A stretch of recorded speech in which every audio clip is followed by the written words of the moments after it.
Welcome to another episode of The Brand Called You, a podcast and podcast show that brings you leadership lessons, knowledge, experience, and wisdom from thousands of successful individuals from around the world. I'm your host, Ashutosh Garg, and today I'm privileged to welcome a very senior, accomplished, and respected professional and entrepreneur and an author from Boston, USA, Mr. Partho Ghosh. Partho, welcome to the show. Thank you very much indeed. Thank you. Thank you. Partho is the non-executive chairman and chief mentor of InCube Inc. He's the founder of the Partha Ghosh Academy of Leadership at IIT Kharagpur. And he's an author, and all of you know I'm very partial to authors. He's an author of a book titled East Meets West, Dialogues on Enlightened Leadership. And we are going to talk about his book. So, Partho, before we start talking about your book, my first question to you is that you have been described as a modern day Renaissance man. What has driven your diverse career across business, technology, and philosophy? Well, thank you very much for inviting me to this wonderful podcast, Ashutosh. Firstly, the term modern day Renaissance man obviously is not coined by me. Yeah. Let me give you a little bit of the history. When I first heard, it was a master of ceremony in a conference when she was introducing me. Almost about 16, 17 years ago in Europe. Hmm. Well, we have the next speaker, whom I believe is the modern day Renaissance man, and she Hmm. introduced me. I was a bit surprised, to be honest with you, because when I think of Renaissance, I think of Tagore, I think of Leonardo da Vinci, and Hmm. personalities Yeah. like that. So it Hmm. was a little bit of embarrassed. But I did ask her after the conference, after I delivered my speech, there was a Hmm. lunch break. I sat down with her. I said, well, I was very touched with your introduction. But why did you call me? I'm very curious, modern day Renaissance man. Hmm. Actually explained that, look, I did some research on you and I've seen that you have given speeches on philosophy, given speeches on technology, I've given speeches on nation building, corporate strategy, innovation, and sometimes you're talking about industries from textiles to IT. So I feel you bring so many different dots. Hmm. And then I also noticed that you have worked in countries like Japan to the United States, from developing to developed countries. Hmm. So that gave me the courage. Are you upset? I said, well, I'm not upset, I'm a bit embarrassed. Hmm. But then it got into the dialogue. So most of the time, about 6 out of 10 times, when I'm introduced, people have been using the term modern day Renaissance man. Hmm. The question that you asked me, how did that diversity, if you will, if we Correct. look at diversity Hmm. of experience, I would break it up into three parts.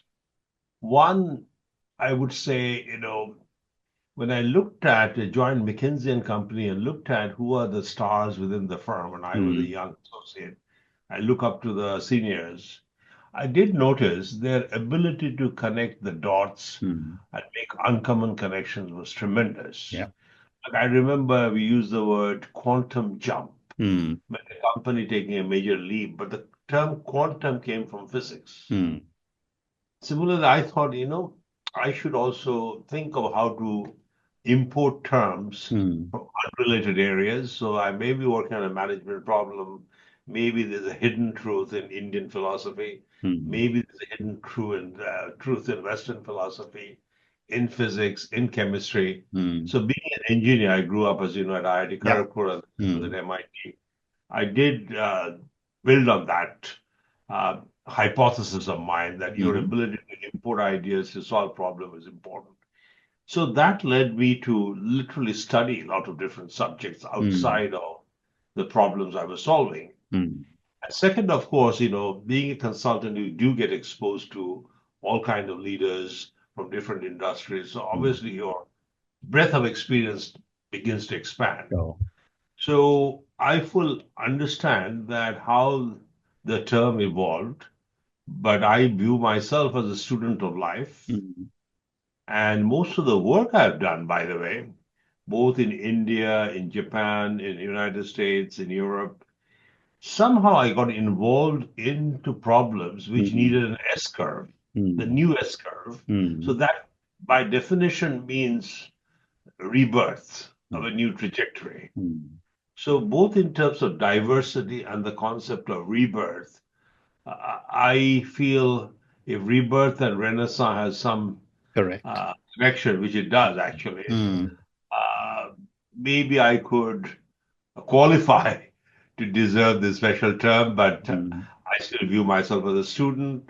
A student is curious, a student who likes to bring multiple streams of mm, thought into a process of problem solving. mm. So that's how I would Fantastic.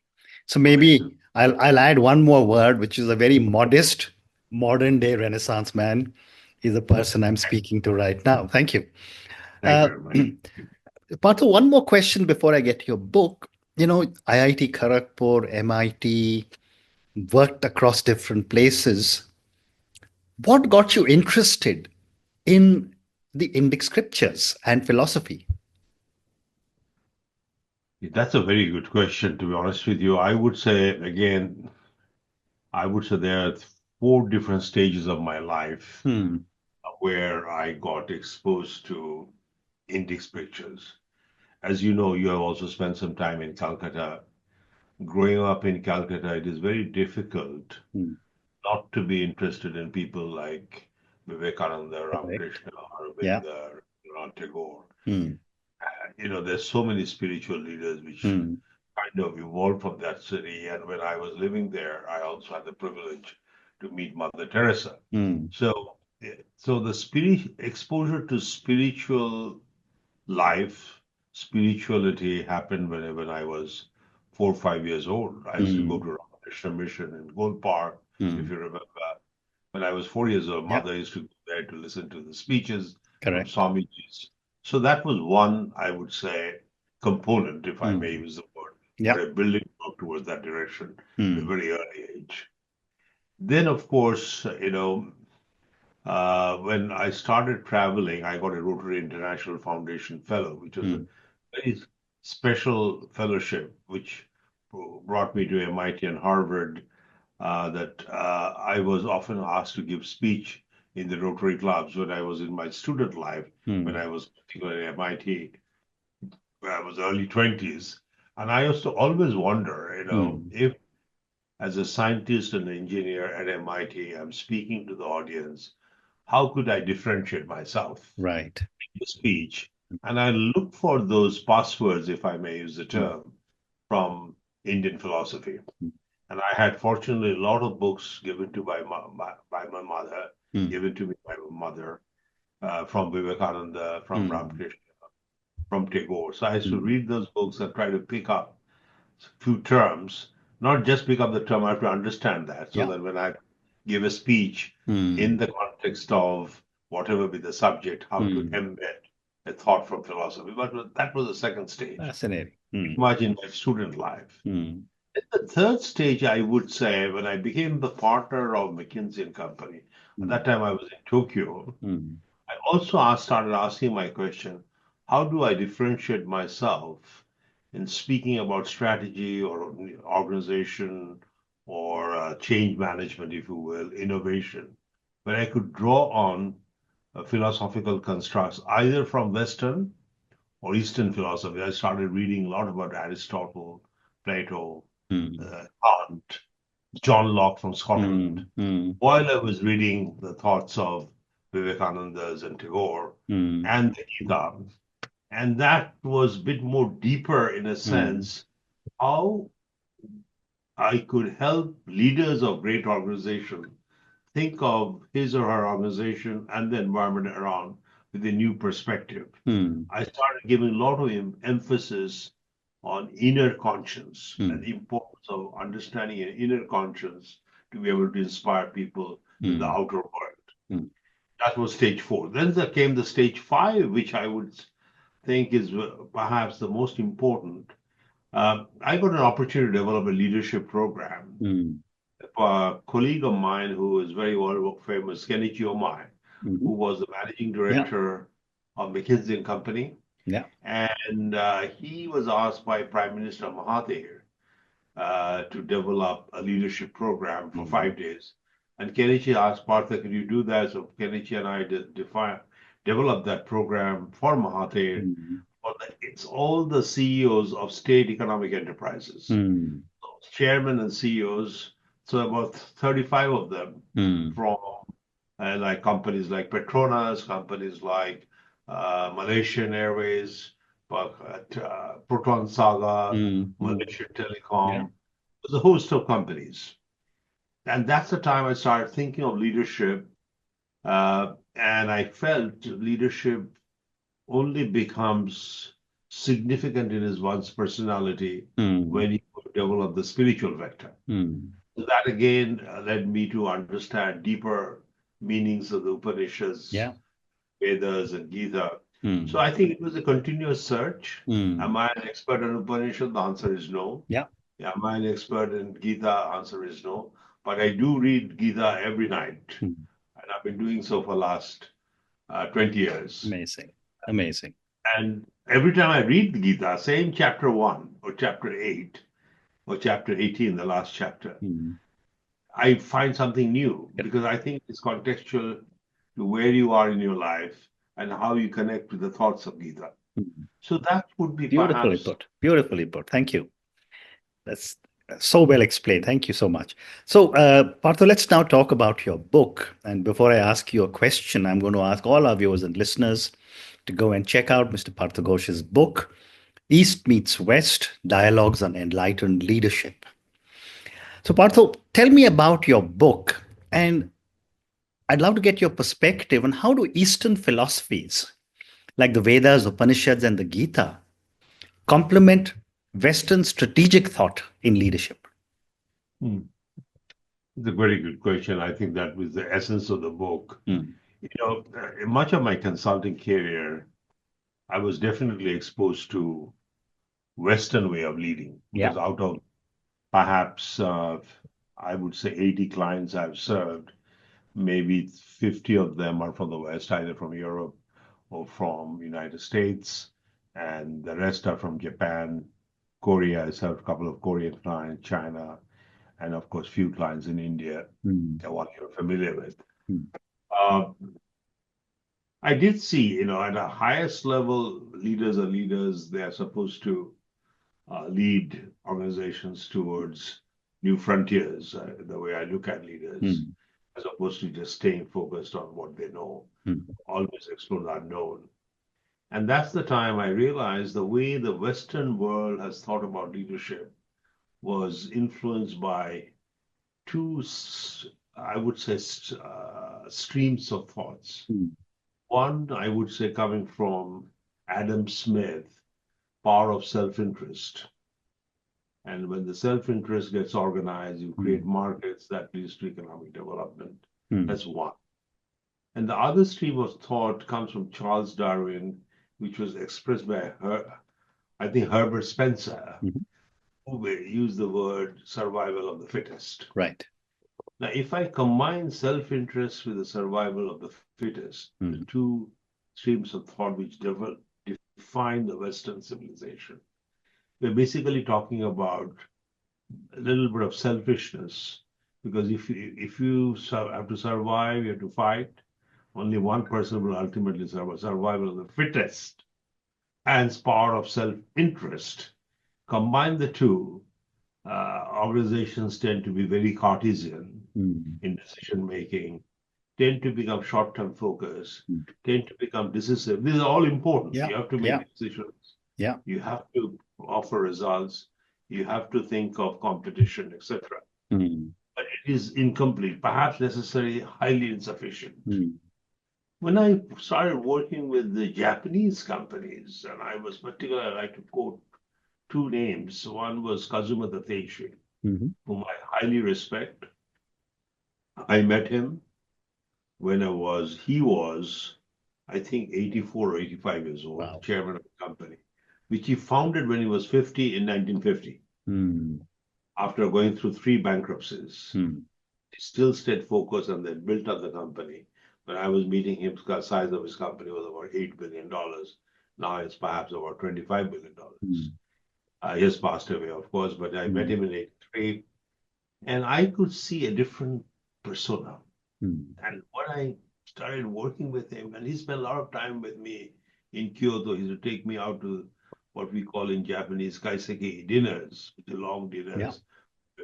Young women dressed in kimono comes and serves. Mm. The discussion, I felt it was all about a philosophy that he believed in, and that's what he wanted to express Mm. through his company. It was never I, it was always we. Mm. It was always about collaboration, it's always about serving others to help lift others, Mm. and in the process, create, if you will, movement Mm. in support of a value proposition that he believed in, which was Mm. cybernetics. So he Mm. designed relays, switches, sensors, programmable logic controllers. Mm. But the fundamental force was, I want to serve society, the world, with my knowledge of cybernetics, with a team whom I want to shine. And that's when I got a wake up call, because that's the first time I was working with the Japanese leader for the first time. And before that, I was working with mostly the Western leaders, companies Mm. like GE's and 3M's, and I can go on, there are several of them. Mm. Mm. So, indeed, I think we need both. Mhm. To me, the Eastern philosophy, then I got into philosophical thoughts from Vedas, Upanishads. As you know very well, if you think of Indian philosophy, it is about dharma, which is duty. Correct. The duty of a leader to uplift the people around you, to serve society. Versus the Western thought was, I will call a Unitarian concept that I have to perform. I have a utility for a certain time span. Mm. I have to watch out about the share prices. I have to watch about the profitability. I have to watch about our market share. Very Cartesian in thinking. Mm. So again, I like to see both combined. Then the other thing I feel in the Western philosophy is about outer control. How could I influence other? How Mm. could I be respected as a good boss? Important. Mm. If you think of the Eastern thought, Mm. it is about mastery of your inner conscience, mastery of your inner Mm. conscious. Very important word for me. Then Mm. how do you develop yourself to manage your egos, manage your thought, manage your inner universe, Mm. so you can connect better with your outer Yeah. universe? Yeah. Extremely important. Very well The said. third point I would say, the concept of servant leadership, Mhm. which is often talked about. But that is a basic concept in the Vedic philosophy, even in Mm. Gita, when Mm. Arjuna and Sri Krishna are Yeah. communicating with each other. He's basically encouraged Arjuna to be the servant to fight the battle, to Mm. serve humanity. Whereas in the Western world, the leadership more is a military product, is a hierarchical, uh, you know, command and control concept is there. Mm. I will make two more points, if you Yeah. permit me, where I see the Yeah. need Please. Please. combination. Mm. One, as you know, the Gita talks about detachment. Mm. You focus on the process, you focus on the excellence of the steps, the results would follow. You do Mm. not get either excited when the results are very good. Mm. You do not feel depressed when the results do not measure up to what you expected. Right. But you keep on focusing on the process, perfecting the process, enjoy the process. Each process is like a prayer. The Mm. whole organization is committing a prayer with complete shraddha, Mm. nishtha. If I use the two Sanskrit word, they Yeah. also words from Bengali. Mm. Uh, uh, so there is a sense of detachment to the result, attachment to excellence. Mm. Very important. Mm. Because if I'm all the time thinking of results, Mm. I often follow short circuits, and the process gets often, to be honest with you, not fully respected the way it should be. Yeah. Whereas Western model is about ambition. I want to achieve this. How do I serve my personal ambition? So when I retire, I take the company from A to B, and I am happy that share prices have gone from 100 to Mm. 200. The company has become bigger. So I've succeeded. It's all about numbers Correct. as opposed to creating a culture of excellence. Correct. And the final point, which is a very important point, Western philosophy focuses on individualism, about me and how I bring others together around me. Whereas Eastern philosophy, particularly Vedas, Mm. talk about oneness, the Correct. humanity, Mm. one humanity, that I am part of a bigger world. My Atma and Brahma, they are in communication with each other, is Mm. non-duality, single phase, the God within and the God outside. How do Mm. I, in the process, act in a responsible way? Mm. And that brings the holistic perspective. Mm. Again, I think I like to see both coming together. So you have to be self-aware and be strategic. Being strategic is more Western, being self-aware is more Eastern. You have to be ethical yet results-oriented. You have to be service-focused but decisive. You have to be detached, but you have to be ambitious, Mm. and you have to harmonize the individual vision with collective well-being, if I use the word Wow. collective well-being. So Mm. this is how. Amazing. You've almost distilled the essence of your book in your response to me, and this is so, so beautifully put, and what a great response. Thank you. So I'm going to now ask you a few more questions. Okay. You also introduce the 3PI model, which is the intellect, intuition, and interconnectivity. How can leaders apply this model in high stakes decision making? Fine. Very good question. Let me give you a little bit of background on Yeah. the 3P, which is basically power of intellect, Mhm.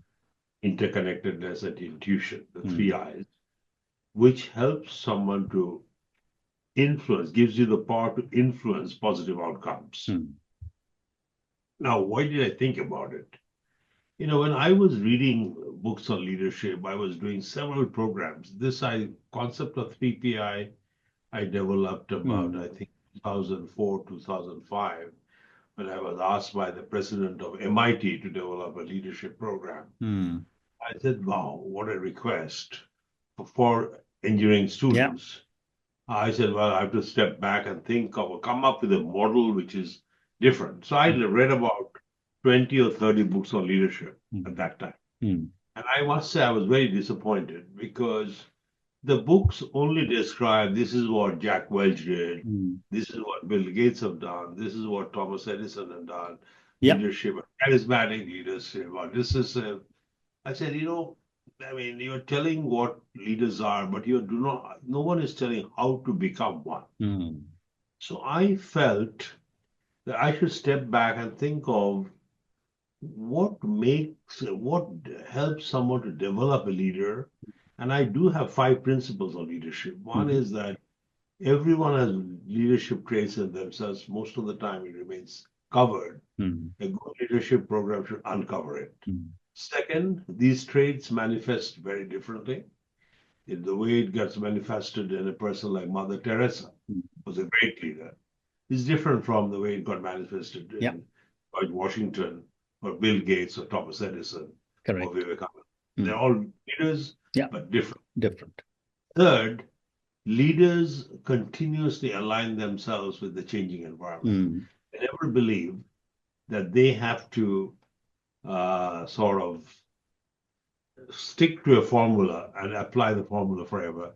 They're continuously improving that formula. Mm. Leaders are servants more than bosses. That's the Mm. fourth point.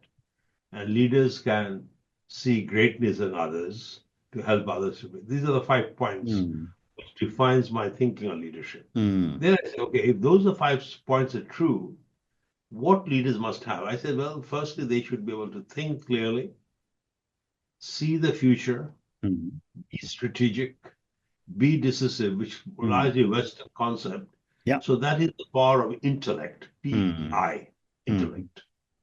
And how do I develop the intellect? I've got about 7 principles.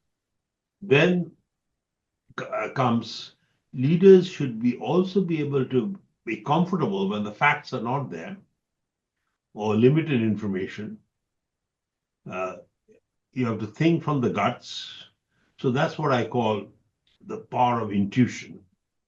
The leaders have the ability to connect often connect dots which apparently are not connectable, Mm. but they can find new patterns, Yeah. or they can see dots which others cannot see. Mm.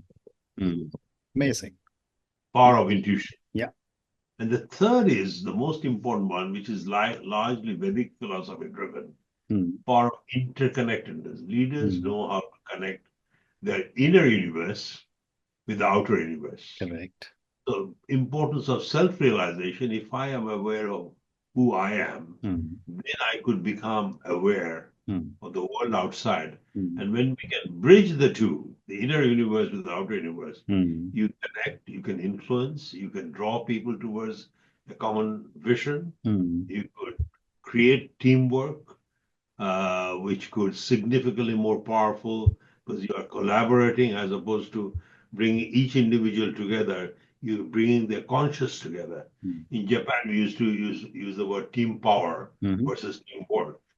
Teamwork means three people working together. Yeah. Team power means three people have come together, which is almost equal to 30 people working together. Mm. That's what you have seen in Japan. When Japanese Yeah. people come together, Mm. they're significantly more powerful. Mm. So that is the essence of Fascinating. 3PI, which is essentially a mix of Western and Eastern And it's philosophy. And absolutely. how do I develop the three I's? Mm. Very interesting. So, we've spoken a lot about Eastern philosophies. You told me about the 3PI model. How does spirituality intersect with leadership? And why should corporate leaders pay attention to it? Because, I've spoken to many, many, many senior leaders and have friends all over the world. Hmm. Everyone, unless he or she is an atheist, everyone has some belief in God.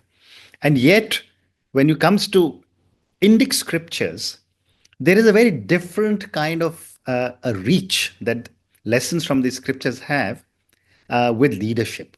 I'd love to get your thoughts on this. That's obviously a very deep point that you Absolutely. picked Yeah. up. You know, as a leader, one have to deal with a lot of Yeah. adversities. Like right now, the world is going through a major challenge Correct. in terms of climate, human migration, and now we have the three T's, which is Trump, trade, and tariffs. I thought you like So Tesla as the fourth one. a fourth one will be Tesla, Okay. and Okay.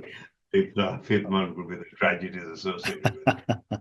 But Tesla is, by the way, a great car, and I I think know. one of I know. I know. This is just on a lighter note. Absolutely. stands out. I'm not Yeah. marketing Tesla, Yeah. but Yeah. Yeah. Tesla is definitely a very, very innovative Absolutely. outcome of Mm. this great man, Elon Musk. Now, you know, if you agree that for someone to be a good leader, he should be able to deal with adversities, firstly, with grace and calmness and tranquility Mm. while he's working to get out of the Mm. adversity. I think the spiritual vector within becomes extremely important. That Mm. how do I remain stable? Mm. How to stabilize the people around me to deal with the adversity as opposed to panicking. Mm. So that's the first point, the need for the spiritual vector. Mm. The second one, as you know, uh, that we are living in a world of uncertainty. Mm. And the world is going to become more and more uncertain, which means more disruptions, which means we have to continuously learn the new formula Mm. at a faster pace, and we not being able to rely on the past success. Mm. But that's where many companies go wrong. The Mm. formula which worked yesterday or yesteryear Mm. may not work in the future. And most probably it not work, not may not, Mm. it will not work. Mm. So we need a new S-curve. Now, to uncover the new S-curve, again, we need a spiritual vector through which you could think through I would say, think from your inner conscience and activate your right brain. Inner conscience and the right brain is the creative part of your brain, Mm. which becomes more important. How to imagine, how to be intuitive, Mm. and you can do so when your inner conscience is at work and Mm. spirituality at work. Mm. like people used to call Tagore mm, prophet. mm, In fact, there is a term called poets are prophets. The reason poets are prophet, I think, because they are thinking from their inner conscience, yeah. using their right brain. Tagore was clearly Milton, Shakespeare, Mm, mm, are products of right brain. yeah. So spiritual vector allows you to develop your right brain because unconnected with the spiritual vector, you are basically relying on your IQ, intelligence, and your physical presence. Mm, I always say an individual is defined by three vectors: mm, physical vector, very important, mm, intellectual vector, how you think, and a spiritual vector, how do you deal with adversity? How do you imagine? How do you mm, think of new frontiers, which is still not unknown, still unknown? And that's why you would see, you've heard the term boson. mm, Comes from Calcutta, by the way, yeah. Satyan Bose. Mm, Now, we should be, as Indians, or the world should be proud that one individual staying in Calcutta University, travel very limited, but with the mathematics given to the world, the most fundamental particle of the world called boson, yeah. after his death, Mm, Bose. Now, where does that power come from? mm, Ability to think through. There may be some fundamental particle with this character which changes from wave to matter, matter to wave in a continuous process, and then give it a shape through mathematics, which was recently proved he was right by Higgs. mm, Now it's called Higgs yeah. boson theory. Yeah. It should have been otherwise, Bose-Higgs theory. Mm, Because Einstein had the courage to change all his equation to Bose-Einstein equation, mm, Bose-Einstein condensate.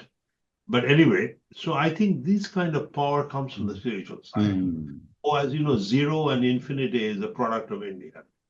But why did zero and infinity or boson, the mm, three fundamental concepts of life, mm, evolve? Or for that, Jagadish Bose, he thought about the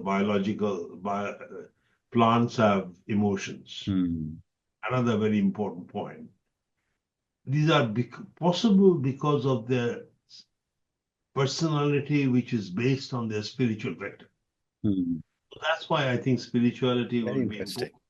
And increasingly more important is a culture of self-awareness and making decision based on understanding the outer universe, which is intellect, Mm, self-understanding of the inner universe, which is based on spirituality. Bring it together, you are normally would be a better leader. fascinating. Fascinating. Partha, we've been speaking for over 30 minutes, and I can just keep listening to the amazing amount of knowledge you have. But I want to ask you one more question. And this is not about your book, but this is about the Partha Ghosh Academy of Leadership that you have sponsored at IIT Kharagpur. What has been your vision behind founding this academy? And what are some of your objectives to be able to develop leaders in our country and for the world? Ashutosh, thank you very much for the question. And it's a very relevant, it is the last question, very well relevant last question. I do believe, and having been in the profession of management consulting, I had the privilege and honor to meet with a lot of great leaders, Mm, quote unquote, CEOs, prime ministers, presidents of countries. And then I go to conferences where I meet with leaders whom I've not served, but that people know of. mm, Now, I must say, with the highest amount of humility, that if there's one deficit in the world, mm. it is leadership deficit. That's why the world Yeah, is having so many correct, problems. So people correct. meet at Davos. They met in 2007, Mm, but no one talked about the crisis coming in 2008. But crisis happened. mm, So leaders' ability to go deep into problems, understand the weak signals, which become strong signals later, is extremely important. I was continuously noticing both whether they are leaders in the government or mm, corporates or academia, that people are having difficulty to think beyond. mm. That's point number one. Point number two, as you know, the world is in the middle of a big change, the Yeah, climate change.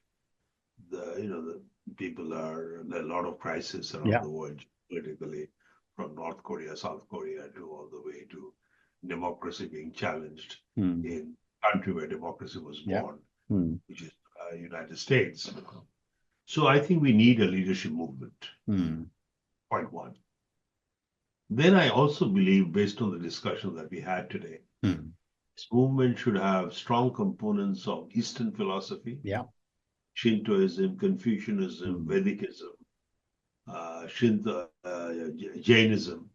On the other side, you should have Buddhism, the strong components of Western philosophy, particularly Kant, John Locke, Greek philosophies, Roman philosophies, Persian philosophies, and take an integrative view. Mm. So, and since there's a lot of Eastern philosophy has to be injected on Western, I thought let it be somewhere in the East. Then why IIT Kharagpur? Kharagpur, as you know, was first initiative of independent India, Absolutely. England University, Mm. chosen at a place, maybe you know, Ashutosh, next to Hijli Jail, Mm-hmm. where hundreds of people sacrificed their lives. They were executed Mm. for the fighting freedom from the British Empire. Mm. So wouldn't it be nice if you can create this Academy of Leadership next to Hijli Jail or in the vicinity of Hijli Jail, in the first university, Mm. modern India, I mean, after India became independent, the first IIT, and embed it for both students and faculty and for the world. Mm. So with that vision, Academy of Leadership was established, and it has a model, which is the 3PI model: power of intellect, power of intuition, Yeah. power of interconnectedness. Correct. And in the process serve the corporate sector, the government, and of course the academia and students. Mm. And the rural area, where Yeah. we go to the villages and talk about rural leadership. Mm. So that is the vision. We are just about starting, but Mm. hopefully one day it will take the right shape. I'm sure. I'm sure. And on that note, Partho, I just want to say thank you so much for speaking to me about your own amazing journey. I've now understood even more why the title of the phrase modern day Renaissance man applies to you so aptly. I think we covered some very incredible amount of knowledge sharing that you have done with my viewers and listeners about how a lot of our Eastern scriptures, our philosophies, can really share a platform with Western leadership models. And we can probably bring out something which is a congruent model of much stronger leadership practices that this world needs so much. Thank you also for sharing with me your 3PI model of intellect, intuition, and interconnectivity. I love the way you so simply explain how important uh, it is for spirituality to intersect with leadership.